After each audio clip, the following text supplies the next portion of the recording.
Hello friend, नमस्कार। मेरे भोजपुरी देहाती गीत के चैनल पर जितने बहन भाई अम्मा चाची लोग जुड़े हैं, मैं सभी के लिए मंगल कामना करती हूँ कि आप लोग स्वस्थ रहें, मस्त रहें, अपना ख्याल रखें।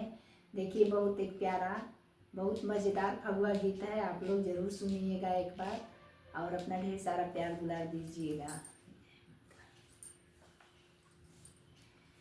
आंगन में खटिया बिछाओ मरी ननदी, आइल महीना फागुन का। आंगन में खटिया बिछाओ मरी ननदी, आइल महीना फागुन का। आंगन में खटिया बिछाओ मरी ननदी, आइल महीना फागुन का। कैसे टूटेला पाँव पैजनिया, पाँव पैजनिया हो पाँव पैजनिया। कैसे टूटेला पाँव पैजनिया, पाँव पैजनिया हो पाँव पैजनिया। कैसे टूटे मीना मोरी ननदी, आइल महीना फागुन का।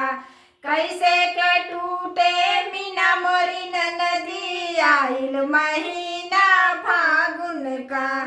आंगन में खटिया बिछाओ मोरी ननदी, आइल महीना फागुन का।